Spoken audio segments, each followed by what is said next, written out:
The Six-Shooter rides again, with James Stewart as drifting cowhand Britt Ponset in a battle at Tower Rock. The man in the saddle is angular and long-legged. His skin is sun-dyed brown. The gun in his holster is gray steel and rainbow mother of pearl. Its handle, unmarked. People call them both the Six-Shooter.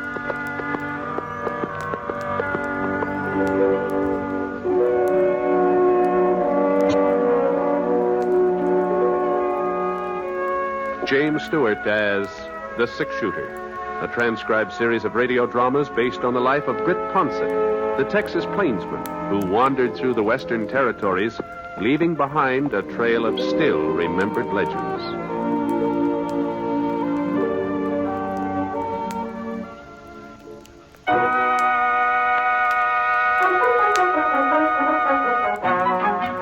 Tower Rock sure was spruced up. Flags on almost every building, the big banners stretched all the way across Main Street, all the way from the roof of the hotel to the top of the Wickford Bank.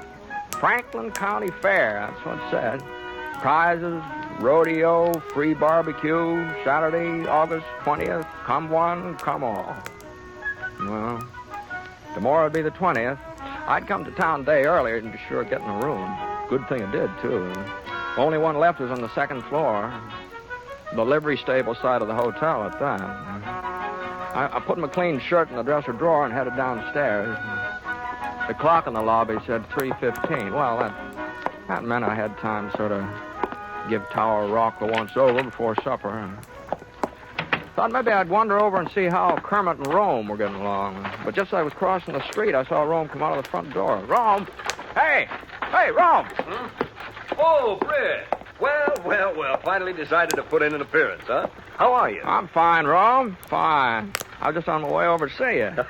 You're not running short of cash, are you, Britt? No. No, this is going to be a social call. Not that I'm flush or anything like that. Come into town for the fair, huh? Yeah. I haven't been to one since I don't know when. I figured Dad Morgan's cattle would do without me for a few days, so... Well, how are things with you, Rome? Oh, so. Yeah. Bessie, is she all right? Oh, pretty well. Kermit and Thelma? I guess they're all right. You guess? Well, I ain't inquired lately. Well, I better get moving. I told Bessie I'd pick her up at the schoolhouse. She's on the decorating committee. I'll see you later, Britt. Yeah, I'll see you.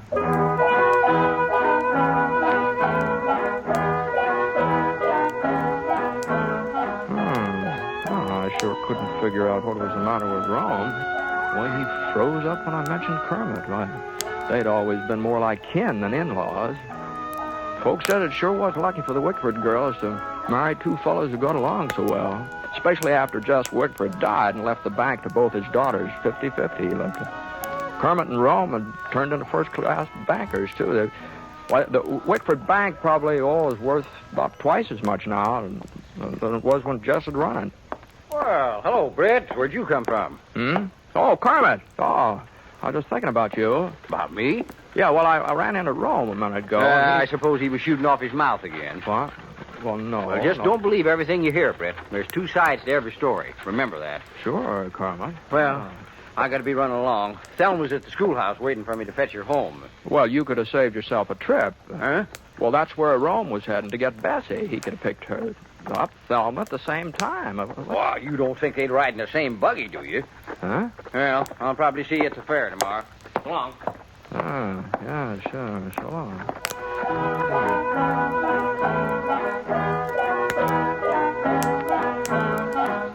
Well, there just wasn't any doubt about it. There's something that happened between the Binghams and the Madden, that's all. There must have been something pretty serious, too, the way Kermit and Rome had been acting. And knowing Thelma and Bessie like I did, I sure was glad I wasn't involved in that. But they were real firm women, Thelma and Bessie. Yeah, always had been, ever since they were girls. I couldn't help wondering just what had set them off. Not that it was any of my business, of course, but Otis Spear did know. Yeah, being the justice of the peace and the local undertaker, he knew almost everything that went on in Foster County. You ain't never seen nothing like it, Britt, the way they've been behaving. Why, they even spoke to each other for the past 2 months. You don't say. Take turns going to church. One Sunday the Binghams attend services, next Sunday the Matterns, just so Thelma and Bessie won't meet up. Well, that's the darn... I can't believe Well, it. that ain't the half, Britt, not the half. You remember the Social 16? You know them couples who always got together and played whist on Friday nights? Yeah? Well, it ain't the Social 16 no more. The Binghams pulled out, the McDaniels and Johnstons and the Potters, they left at the same time. We got 2 social eights now. You mean this foolishness has gone beyond Thelma and Bessie? Other folks are taking sides, too? Well, see, they are. The whole town is split right down the middle. Well, I never heard of such a thing. Well, how did it start, anyway? Well, last May, that was the beginning. Thelma's birthday is the first week in May. Her sister Bessie, just a year younger, almost to the day. Her birthday's the 10th or 11th, right in there somewhere. Uh-huh. Well, seems Kermit bought his wife a new Surrey for a birthday present. Had it shipped all the way out from Kansas City. Thelma sure was proud, too. Well, you can't blame her. It was just about the nicest carriage this town had ever seen. The nicest until it came time for Rome to give Bessie her present the following week. You don't mean he bought Bessie a Surrey, too? Yeah, that's what he did. Yeah, even fancier than the one Kermit gave to Thelma. Yep, a whole lot fancier. Red leather seats with real springs in them, a white top, and painted white wheels. Of course, Rome said it was just a coincidence that he'd ordered Bessie Surrey long before he found out that's what Kermit was giving to Thelma. Well, and it sounds reasonable, too. He could have done Yeah, that. some folks think so, and some don't. Oh. Kermit and Thelma claimed it was just plain spite work. The Rome and Bessie had always been jealous of them. Anyhow, that Surrey business just seemed to set everybody off, especially the women. Oh, being sisters, I guess they'd had their grievances before, but they'd always held them back. Now they just let fly in all directions. Why, Thelma's even going to... Huh? What were you going to say, Otis? Oh, nothing, Britt, nothing. Say, you're going to stay for the fair, aren't you? Oh, yeah, sure. That's why I'm here. Uh-huh. Well, I was thinking, maybe you wouldn't mind helping me out. Oh? What?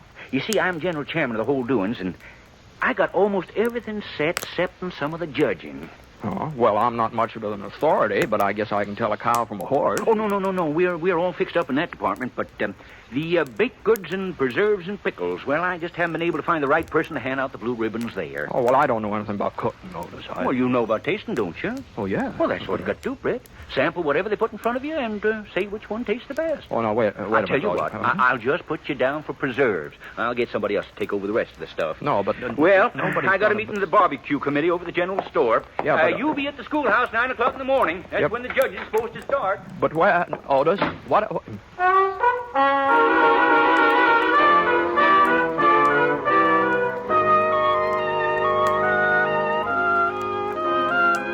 Where's the idea of me giving out blue ribbons for preserves? I couldn't tell peach from grape if it wasn't for the color. Well, there wasn't any sense of me standing here in the funeral parlor worrying about it.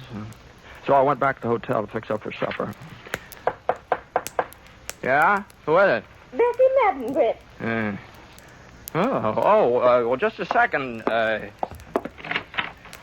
Well, won't you come in, Bessie? Why, thanks. Hey. Well, you're looking well. Oh, so are you, Britt, so are you. My goodness, I don't think I've ever seen you look better. No, now, Bessie. Well, now, what I come by for was to pick you up and take you over to our house for supper. You don't have no other plans, do you? No. I was just going to eat here at the hotel. Oh, you don't think we'd let you eat at the hotel, Britt? Why, you're one of our closest friends, always have been. Well, I don't know why Rome didn't invite you when you met up this afternoon. Guess he just took it for granted that you'd know I'd be expecting you. We're having fried chicken, hot biscuits, some of my strawberry preserves. You do like chicken, don't you, Britt? Oh, sure. Well, what are we waiting for? I've got my Surrey outside, and I'd be glad... Well, excuse me, Bessie. Of course, Britt, of course. Britt! Well, I just heard that you were in Tower Rock, and I wanted to tell you Kermit and I are expecting you for supper. Now, I won't take no for an... Oh, I thought you were alone. Didn't mean to interrupt anything. You're a little late, Thelma. Britt's having supper with Rome and me. Might have expected you'd pull a stunt like this, Bessie Madden.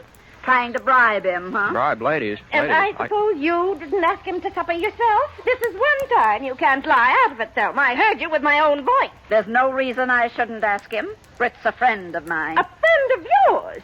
You've never put yourself out for him before, not once in your whole life. Bessie. And since when were you so interested in his welfare? Thelma. The minute you found out he was going to be judging the preserves tomorrow, that's when. Preserved. As if I had any cause to try and influence him. My strawberry preserves have won first prize at every county fair for the last 10 years. Yes.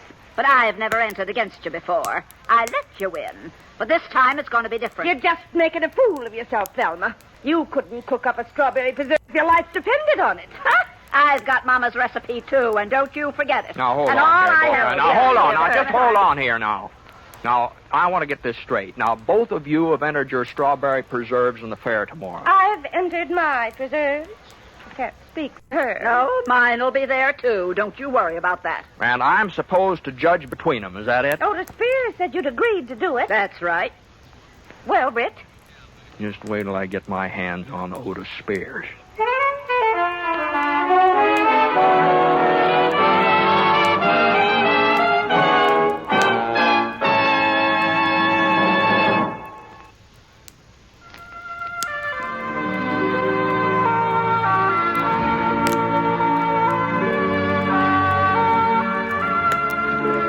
Now, Act 2 of The Six Shooter, starring James Stewart as Britt Ponset.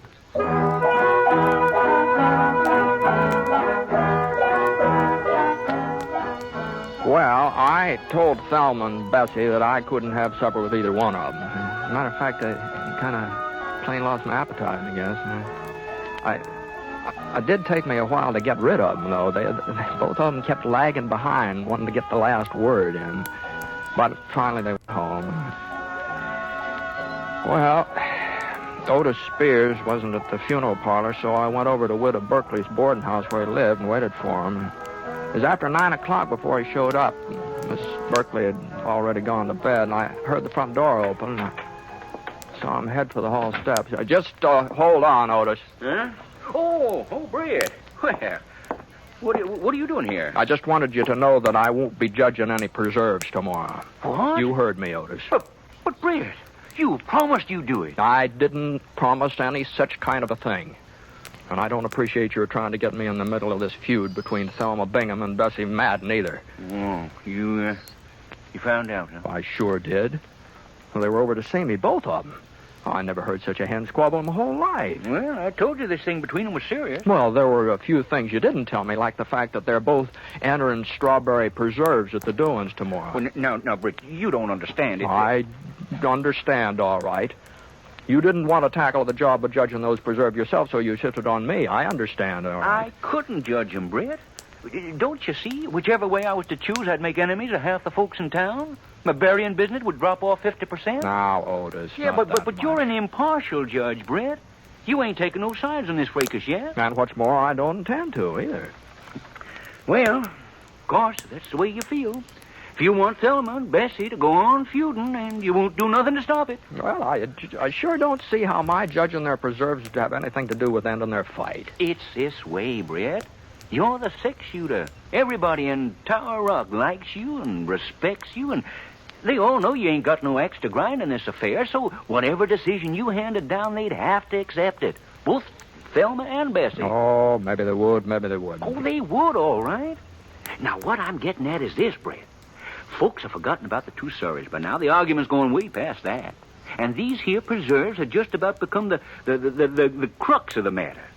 You see, Bessie's always been known for making the best strawberry preserves in the whole county. They're her chief claim to fame, you might say. Why, she's even took blue ribbons at the state fair. Oh, that's so. And nobody's even thought of entering against her, not for years and years. Not until this year. Yeah, that's right. Uh-huh. Now, if Thelma's preserve should be judged better than Bessie's, well, that'll mean Thelma's beat her on her own ground. Bessie wouldn't have a leg to stand on. She'd just have to admit that Thelma won out, and, that might settle the trouble between them. Uh-huh. You think that'd be best, Otis, for Thelma's preserves to win? Well, not necessarily. You see, if Bessie should take the blue ribbon again, well, that'll sort of show everybody that she's still top dog. In the preserve line, anyway. And folks who've been supporting Thelma might swing over to Bessie's side. And that might settle everything, too. Mm-hmm. The way you've got it figured out, it wouldn't matter who wins. Either way, the fight would be over, is that it? That's right. That's Uh-huh. it, exactly. Well, Of course, Well? it's possible that Thelma's taking first prize might just make Bessie madder than ever and sort of add fuel to the fire. And it's possible that if Bessie was to win again, well, vice versa. Vice versa, yeah. I'd say it's more than possible. I'd say it's likely. Oh, now, Britt, you mustn't look on the dark side. I'm absolutely certain that if you make the right decision tomorrow, you'll end this whole thing once and for all. Thelma and Bessie will go back to being fond of each other, and Tower Rock can have a little peace and quiet for a change. I see. And just what is the right decision, Otis? What? That's easy, Britt. It is, Well, sure. All you have to do is give the blue ribbon to whichever one made the best taste in preserves. You don't think we're running a crooked county fair, do you?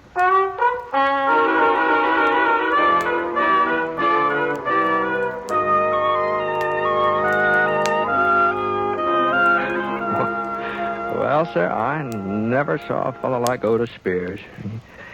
He could talk circles around a Philadelphia lawyer.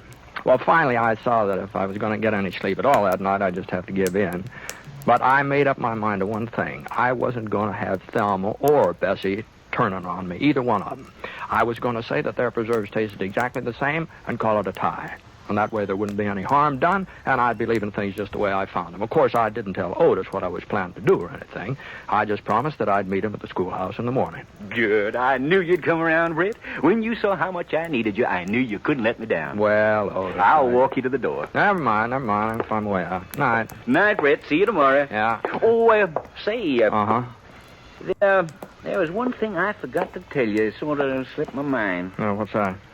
Well, in case you have any trouble deciding as to whose preserves are the best, well, there couldn't be a tie. There couldn't be.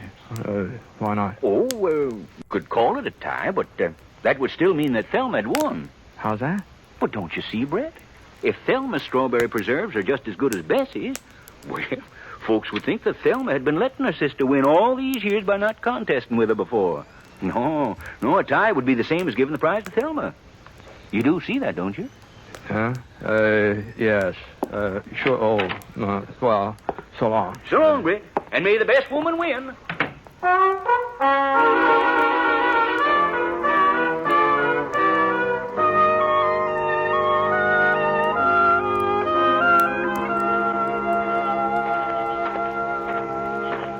Britt. Britt. Oh, hello, Kermit. You're up pretty late, aren't you? Yeah, I've been looking for you. For me? Oh. Yeah, well, Britt, I think this quarrel between Thelma and Bessie and between Rome and me and all the rest of it, well, I think it's gone entirely too far. You do? Well, I'm glad to hear you say so. But if Bessie and Rome won't come to their senses, well, they've just got to be taught a lesson. Maybe Thelma's right. Maybe the fair tomorrow is the place to do it. What? Well, at least everybody will be there to see Bessie when she gets her comeuppance. That is, if Thelma's strawberry preserves... Well, what I'm getting at is this. Now, Thelma's just got to win, Britt. If she don't, my life will just be miserable. And Thelma's got a real knack for making me miserable.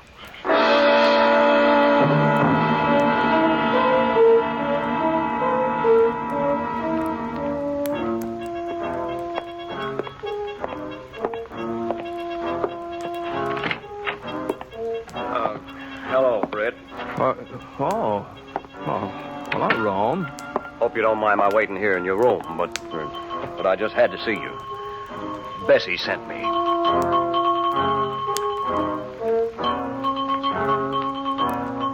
Well, it was the same thing over again from Rome, except that he was a little more forceful than Kermit. After he'd gone, I tried to get some sleep, but all night long I just kept dreaming about strawberry preserves, jars and jars of strawberry preserves. Anyway, I finally woke up. It was after 7 o'clock, nearly 3 hours after my usual getting up time. Somehow I didn't feel very rested either. I got dressed and I stopped off at Gravy Gibson's Cafe for some breakfast. Not that I could eat very much. Then I started off in the direction of the schoolhouse. And the judging was already underway when I got there. And second prize goes to Mrs. Hal Spidle for her devil's food cake. Honorable mention to Mrs. Johnny Seals for her chocolate lair. Honorable mention to Miss Addie Simpson for her sponge. Now, let's see, the next item is Oh, yes. Preserve. I don't see... Oh, there he is. All right, right up here, Britt. Right up here. There he is. Excuse me. Beg your pardon. Yeah. Well, folks, I guess you all know Britt Ponset. Well, Britt has been kind enough to volunteer his services in judging the preserve. Now, let's see, I believe there are, only 2 entries. Well, yeah, that's right, 2. Both strawberry. Yeah, quite a coincidence. Yes. Well, the first entry is submitted by Mrs. Bessie Madden. Bessie Madden. And the second entry comes from Mrs. Thelma Bingham. Yes, sister. Now, I'll just unscrew the caps on these jars. Hey, goodness gracious. Miss Madden doesn't know her own... there we are. You can just use a spoon there on the table, Britt. It's clean. All right, if you're ready. Here's the first jar. Mrs. Bessie Madden. Thanks, Otis. Britt, be careful. Oh, golly, I don't know how that happened, Otis. I thought I had a good, firm grip on it. I sure am sorry. I'll bet you will. Yeah. Well, folks, seems we had a little accident up here. Mrs. Madden's preserves are kind of divided between the floor and Britt's trousers. I just don't know what we can do under the circumstances. Looks like, we'll have to rule that there's only 1 entry available for tasting. You just rule no such thing, Otis Spears. I've got another jar of my preserves right out in the hall. Oh, another jar? Bring them along, figuring there might be a slip-up somewhere. I'll be right back. Well, that was sure far-sighted of Bessie, wasn't it, folks? Well, while we're waiting, Britt can go ahead and taste Mrs. Bingham's jar. Here you are, Britt. I'll hold it for you. Just spoon right in. Well,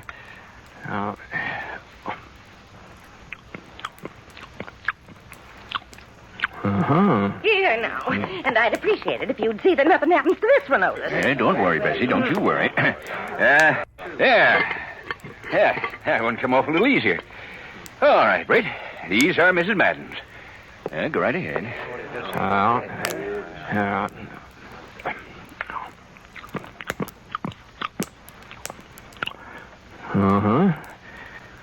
Well, you had enough? Yeah. I've had enough. All right, folks, all right. Quiet down. Britt Ponset is ready to announce his decision. Well, it's my opinion that I want to be sure of one thing first. Now, I understand that my job is to say whose preserves taste the best. Is that right? I'm supposed to pick the best tasting strawberry preserves in the whole county. Is that right, Otis? That's right, Britt. That's right. Yeah. All right, then. Now, these preserves of Mrs. Madden's, they're very good. Now, you might say they're excellent. But I've had better. Now, there's no doubt about it. I've tasted better. And right here this morning, too. Right here in Tower Rock. Now, Mrs. Bingham's preserves here. Now, they're good. No, they're more than good. They're excellent, too. But they're not the best. Now, ladies and gentlemen, to me, the best tasting strawberry preserves in Foster County are the ones I ate this morning at Gravy Gibson's lunchroom. No, I'm awarding the blue ribbon to Gravy Gibson. You see that he gets it, will you, Otis? Wait, you can't do this, Britt. Gravy Gibson wasn't even entered. So you told me you wanted me to pick the best tasting preserves in the county, and that's what I've done. Why, the very idea, comparing our preserves to the kind of thing Gravy Gibson serves us. It's an outrage. I've never been so insulted in all my whole life. Now, you see here, Britt Ponset. If you think you can get away with Why, this... for 10 years, Bessie's preserves have been winning blue ribbons. And Thelma used the same recipe I did, our mother's recipe, and nobody's ever had a finer recipe for strawberry preserves than Minnie Whitford. That's right. Now, just a minute. Don't you just a minute us. No, sir. Why, half the time you can't even eat Gravy Gibson's food. Why, everybody knows that. Of course. Well, this is the last county fair I'm ever going to enter, Otis Spears. And that goes for me, too. Bessie, come on, let's get out of here. The sooner, the better. Well, don't just stand there, Kermit. Can't you see we're leaving? Yes, dear, yes. Rome, come along. Yes, Bessie. Why, did you see that, Britt? They went off together. All four of them. Together. Yeah. That's how it looked, all right. Oh, if that don't beat the Dutch. You got 'em so mad at you, they all went off together. I might have known you was up to something. Well, I don't know what you're talking about, Otis. I was just giving my considered opinion about strawberry preserves.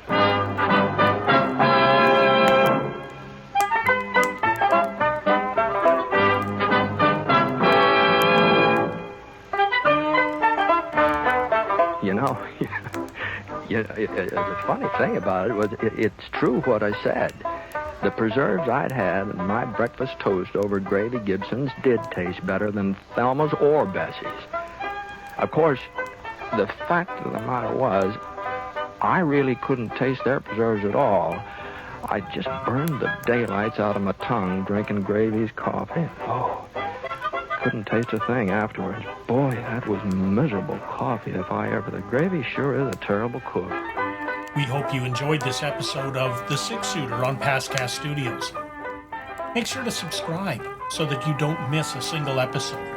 We also feature a lot of other old westerns and other really interesting radio dramas from the golden age of radio. Leave us a comment. What would you like us to play for you? Thanks for tuning in.